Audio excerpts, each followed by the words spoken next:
ท่ามกลางความอุดมสมบูรณ์ของธรรมชาติในเมืองตะโอ้ยและเมืองสะม้วยแขวงสารวันยังมีหมู่บ้านที่ห่างไกลโศกหลีกที่เวลาเบิ่งแล้วคือจะหยุดนิ่งเมื่อดวงตะเวนตกลับขอบฟ้าอยู่นี่พลังงานไฟฟ้ายังคงเป็นเรื่องที่ไกลตัวของชาวบ้านกว่า 1,200 ชีวิตไฟฟ้าบ่ได้เป็นเพียงแต่แสงสว่างที่ช่วยขับไล่ความมืดในยามกลางคืนเท่านั้นแต่มันคือพลังงานแห่งชีวิตเจ้าสบายดีเนาะข้าพเจ้าชื่อวันไซพงษ์พาณิชย์เนาะเป็นผู้จัดการโครงการส่งเสริมการเข้าถึงไฟฟ้าโดยผ่านพลังงานหมุนเวียนสำหรับชุมชนที่ทุกข์ยากอยู่เมืองตะโอยและเมืองสะม้วยแขวงสารวันสำหรับโครงการดังกล่าวนี้เป็นโครงการทำอิฐของสมาคมของเฮาเช่นกันเนาะและก็โดยมีจุดประสงค์เป้าหมายแม่นเพื่อส่งเสริมการดำรงชีวิตของ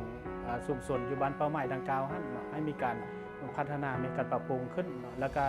ส่งเสริมให้เด็กน้อยสามารถเข้าถึงการศึกษาได้ดีขึ้นโดยเฉพาะแมนส่งเสริมของการมีเวลาได้เรียนรู้อยู่ในโรงเรียนในเวลากลางคืนเนาะสำหรับจุดประสงค์ของการลงเก็บข้อมูลในครั้งนี้เนาะแมนเพื่อศึกษาความยุ่งยากเนาะของการดำรงชีวิตของประชาชนเนาะและก็ความยุ่งยากของนักเรียนเนาะอยู่ในบ้านเป้าหมายดังกล่าวเนาะในการบ่มีไฟฟ้าใช้ในเขาเจ้าอาจจะบ่สามารถเรียนได้ในหนังสือในกลางคืนเนาะส่วนพ่อแม่ประชาชนกันในการดำรงชีวิตก็มีความยุ่งยากเนาะในการที่ว่าสิไปสร้างแบตเตอรี่บ่สร้างโคมไฟหรือว่าสร้างโทรศัพท์นี่ก็ต้องได้ใช้เวลาหลายมื้อเนาะในการไปขอสร้างอยู่ในบ้านอื่นอีกเนาะแล้วก็เรื่องการทำมาหากินก็บ่สะดวกเพราะว่ามันบ่มีไฟใช้อย่างต่างๆแต่ว่าหวังว่าโครงการดังกล่าวนี้จะสามารถไปแก้ไขในข้อยุ่งยากของประชาชนและนักเรียนต่างๆนั้น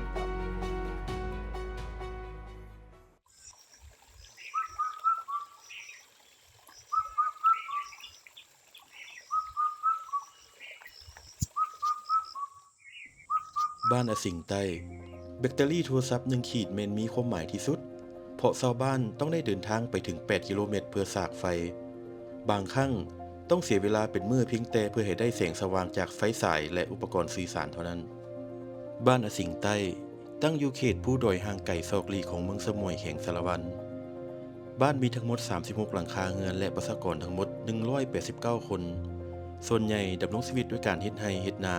และหาของป่าการเข้าถึงบริการพื้นฐานโดยเฉพาะแม่นไฟฟ้ายังเป็นสิ่งที่ท้าทายที่สุดสำหรับชุมชนแห่งนี้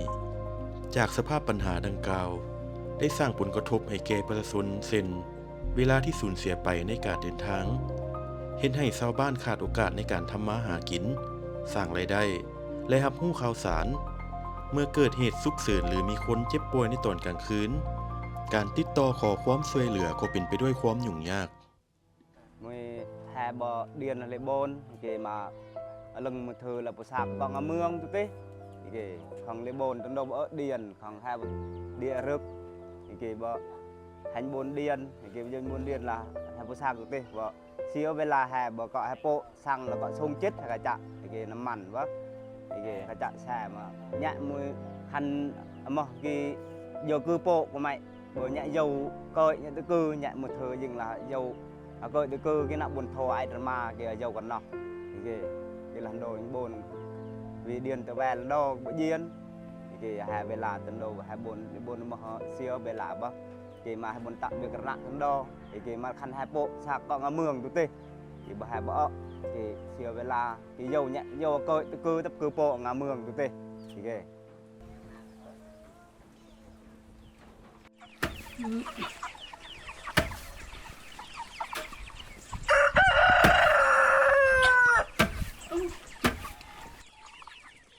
บ้านละเลาะเป็นซุ้มชนชนบทหนึ่งในเมืองสะม้วยที่ยังรักษาวิถีชีวิตแบบดั้งเดิมครอบครัวส่วนใหญ่พึ่งพาการกสิกรรมและแรงงานในครอบครัวเป็นหลักดังนั้นแม่หญิงในบ้านละเลาะมีภาระหน้าที่หลายอย่างนับตั้งแต่การตำข้าวแต่งกินตักน้ำเบิ่งแยงลูกหลานและจัดการเวียกเงินอื่นๆเมื่อบ่มีไฟฟ้าใช้การเฮ็ดเวียกในตอนแลงหรือตอนกลางคืนต้องอาศัยแสงไฟจากตะเกียงหรือกองไฟเท่านั้นดังนั้นผลไฟจากเตาหุงต้มและตะเกียงน้ำมันส่งผลต่อสุขภาพโดยเฉพาะแม่นระบบทางเดินหายใจนอกจากนั้นความมืดยังสร้างความเสี่ยงต่ออุบัติเหตุและสร้างข้อจำกัดในการดูแลสุขอนามัยของครอบครัว đènกับเราhồi mai keo mà giờ vì đèn là keo đèn áp tạ cha còn kể là ai là cháu là kể là ở điển là mà nghèo xa là sập bim ở điển cái mong hơi sạc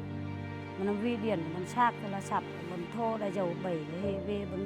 dầuมันโปะmà không mực mà nó ở điển cái mà là cô nhựa từng chung là ai mọc mặt là ngẹ xe hà rộ cài mọc là đụt ta chạm ta trình là bình tật là bột tập cái vi này ngành còiกับกะเจียวแล้ววีมาง่ายไปเลยเคยจะรับเป็นไก่จอกมาแห่งกันได้จะรับไก่แกะมาแห่งไงเลยเคยจะรับเก๋ลูกเก๋เลยเคยให้จะรับแล้วไก่งานก็ก่อยมาไงเลยจะรับไก่เนี่ยมาแห่นั่นมาจะรับเลยตาจาลงมาเดียนตุกมันก็เดียนมันวีเดียนมาอ้างทันใบ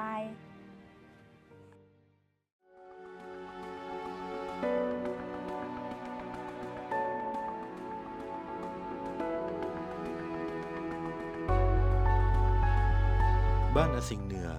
เป็นบ้านที่ห่างไกลของเมืองสมุยที่มีเด็กน้อยในวัยเรียนจำนวนหลายการศึกษาถูกเบิ่งเป็นความหวังใหม่และความสำคัญของครอบครัวในการสร้างอนาคตที่ดีกว่าเมื่อตะเวนตกดินการเรียนของเด็กน้อยส่วนใหญ่มันต้องหยุดลงบางคนต้องได้อ่านหนังสือภายใต้แสงสว่างอ่อนๆจากตะเกียงหรือนั่งอ้อมกองไฟเพื่อทบทวนบทเรียนข้อจำกัดด้านแสงสว่างเห็นให้เด็กน้อยมีเวลาเรียนน้อยกว่าเด็กน้อยในเมืองผลสำเร็จทั้งการศึกษาและโอกาสในอนาคตจึงถูกจำกัดด้วยสิ่งที่เบิ่งง่ายๆคือแสงสว่างให้คุณครูดูละเดียนดูละเงียวกับมูเนยคุณครูให้แบดอารมณ์ละเอียนเลยละเดียให้แบดพูมิดูละก็ได้ในแบดเลยละเดียเดียนบนห้องก็ให้คุณครูตะกุแตะหลังเจ้ามูเนยน่ะแบดอารมณ์น่ะให้บนห้องเลยละคันวิเดียนละมัดคุณครูตาบ่เอียนแต่คันละมูเนยคุณบ่ายิงละเอียนคุณครูตาบ่không hay con khoa tơ cô tệ bờ cô chân cả hẹp ta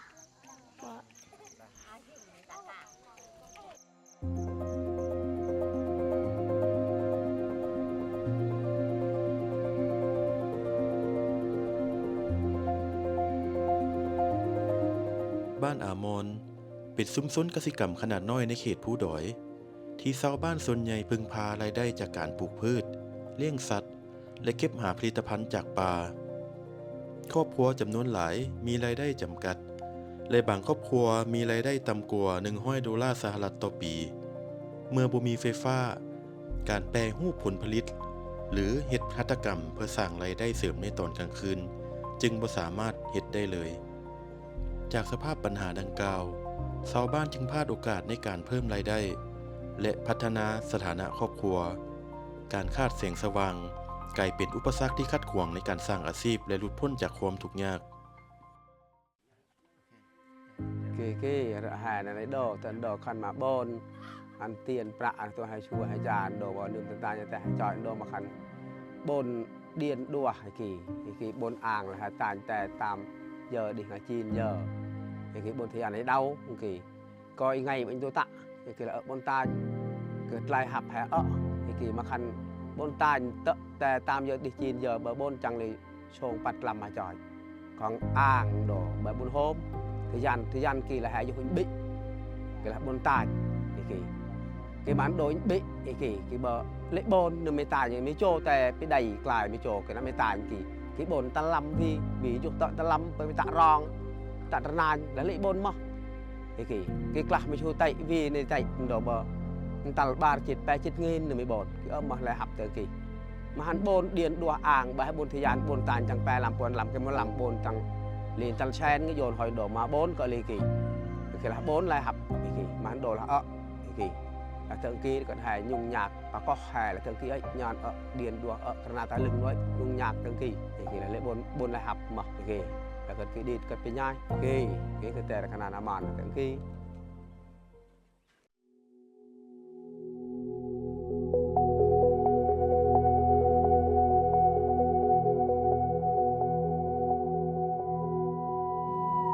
ความยืนยงของระบบโซลาร์เซลล์บ่ได้ขึ้นกับอุปกรณ์เพียงอย่างเดียว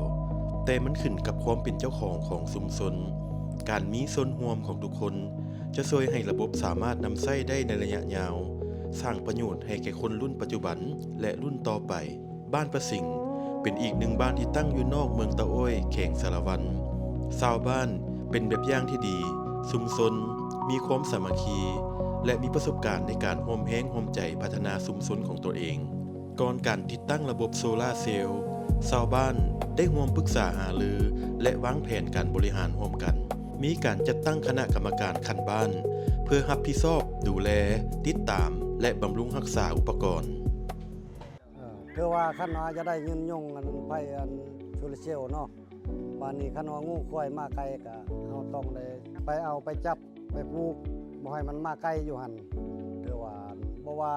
งูควายเนาะคนเฮาก็คือกันเด็กน้อยพวกบ่ฮู้หั้นนะบ่ฮู้ก็ต้องได้พ่อแม่ประชาชนนี่ต้องได้ศึกษาอบรมมันจังยืนยงเฮาใช้ก็ดนคันแบบว่าเฮานำใช้บ่ได้นี่ก็บ่ยืนยงเฮากันยังทุกข์ยังลำบากคือเก่ากลางคืนกลางค่ำก็ยังมืดคันเฮานำใช้ดี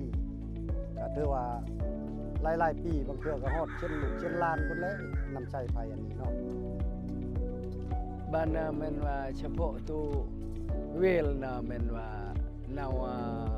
บันเรดีแล้วเนาอดทางโครงการอดมาบ้านนาเฉพาะตัวเวลนาละนาวางแผนปรับปรุงอยู่ในขั้นบ้านปรับปรุงแม่นเพื่อยังเพื่อออกไผ่ละคงที่ตักจะต่อไปแม่นว่าเวยจำทีมงานก็บันเรวิชาเฉพาะคุ้มครองไฟฟ้าและก็มียาองค์การจัดตั้งเนาก็เบิ่งแยงดูแลแน่ตามบึกีคันไล่บ่ตะบิดเลยเบิ่นยืนยงคงตัวฉะนั้นแม่นว่าจังเบิ่นจำก็คุ้มครองตัวเวลนะและพร้อมกันนั้นเองเราก็เก็บประแต่ละครอบครัว10,000 กีบต่อปีและเพื่อบนมารุกงี้เราไอ้ชมแปกจมคันบ้านไอ้ชมแปกจมก็คุ้มครองไฟฟ้านะและก็คุ้มครองอนามัยบนระบบไฟอัดแรไฟฟ้าเราปรุงบางทีคุ้มครองเพื่อบ่ให้เป้โอเยินยงคงตัวถ้าว่า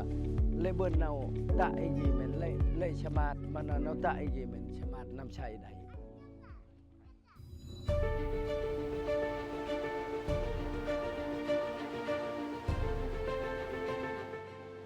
เพื่อแก้ไขปัญหาการขาดแคลนพลังงานไฟฟ้าให้มีความยืนยงและสอดคล้องกับความเป็นจริงของโครงการก็คือสมาคมพัฒนาชุมชนบ้านเฮาจึงได้มีการร่วมมืออย่างใกล้ชิดกับบรรดาครูร่วมงานต่างๆว่าจะเป็นทางภาครัฐและสถาบันวิชาชีพที่มีความเชี่ยวชาญภายใต้เป้าหมายเดียวกันซึ่งโอกาสนี้ตัวแทนจากภาคส่วนที่เกี่ยวข้องจะมาร่วมแบ่งปันถึงบทบาทการประกอบส่วนและความคาดหวังในการขับเคลื่อนโครงการนี้ในต่อหน้า สบายดีเนาะข้าพเจ้าอาจารย์วงศ์พจันทร์ชัยวงศ์เนาะเป็นผู้ประสานงานจากโรงเรียนเทคนิควิชาชีพแบบผสมแข่งสารวัตรแนะนำต่างหน้าให้แก่โรงเรียนเทคนิควิชาชีพเนาะแบบผสมแข่งสารวัตรเนาะข้าพเจ้าก็มีความภูมิใจหั้นแหล้วเนาะที่ว่าทางโรงเรียนของพวกเฮาได้มีส่วนร่วมเข้าในโครงการหันเนาะทางโรงเรียนพวกเฮาก็มีความพร้อมเนาะที่จะสนับสนุนช่วยโครงการเนาะบ่ว่าจะเป็นทางด้านทฤษฎีปฏิบัติเนาะแล้วก็เทคนิคต่างๆเนาะเราจะมาช่วยในการสุขอยู่ส่งเสริมเนาะมาติดตามกวดกล้าการติดตั้งเนาะเพื่อให้มันได้ไปตามเทคนิคเนาะให้มีความปลอดภัยบุคลากรทางด้านผู้อาจารย์เนาะได้มาร่วมแล้วก็มีน้องๆนักเรียนเนาะจำนวน5เนาะเพื่อให้ชุมชนเนาะในฮู้และเข้าใจการนำใส่ไฟฟ้าต่างๆเนาะทางด้านเทคนิคเนาะความปลอดภัยและการบำรุงรักษาไฟฟ้าเพื่อให้มันยืนยงอะไรเนาะเพื่อให้มีความปลอดภัยเพื่อบ่ให้เกิดปัญหาอุปสรรคต่างๆหรือว่าต่างๆเนาะในการนำใส่หันเนาะก็สิมีประมาณนี้เนาะขอบใจสวัสดีข้าพเจ้าชื่อบุญเหยเบญสกุลเป็นห้องหัวหน้าของการศึกษาธิการนักกีฬามือสมวยซึ่งแม่นผู้ที่สีน้ำเบียกงาน การก่อสร้างไฟฟ้าโซลาร์เซลล์ใน3บ้านห้องการศึกษาเฮาก็มีแผนแล้วก็ได้มีการร่วมมือในการสุบนุเนาะในการสุบนุติดตามในการก่อสร้างไฟฟ้าโซลาร์เซลล์ใน4บ้านคือบ้านอโมนบ้านอาซิงเหนืออาซิงใต้แล้วก็บ้านละเลาะเนาะเจ้าทั้งของการศึกษาเฮาก็มีความหวังว่าจะให้การก่อสร้างเฮาก็ให้มันเกิดนั่นเนาะก็เมื่อมันเกิดในนั้นแล้วก็ประชาชนเฮาก็ได้สวมใช้ไฟฟ้าอยู่เฮือนอยู่ซ่านเฮาก็ได้รับแสงสว่างเฮ็ดให้การเฮ็ดเวียกหรือว่ากิจกรรมหยังต่างๆโดยเฉพาะแม่นกิจกรรมที่เฮาจำเป็นในเฮ็ดอยู่กลางคืนเนาะการประชาชนเขาก็มีการจัดสรรบ่หรือว่าเฮ็ดอีหยังต่างๆก็ได้เห็นหุงอันนั้นเว้าเรื่องพ่อแม่ประชาชนบัดนี้ชีวิตการเป็นอยู่ของนักเรียนนี้เฮาก็ได้มีการค้นคว้าประชาชนหรือว่าครูหรือว่าผู้ปกครองลูกหลานของเพิ่นก็ได้รับการค้นคว้า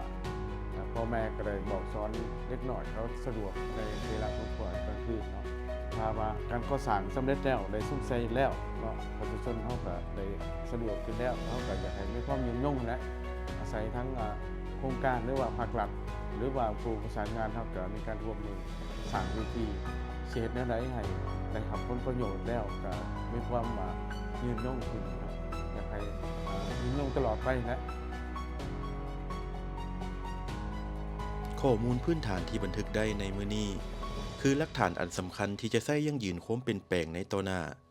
เมื่อแสงตะเวนถึกเปลี่ยนเป็นพลังงานไฟฟ้าก้าวต่อไปของโครงการคือการเปลี่ยนความมืดมนให้เป็นแสงสว่างแห่งอนาคตที่ยืนยง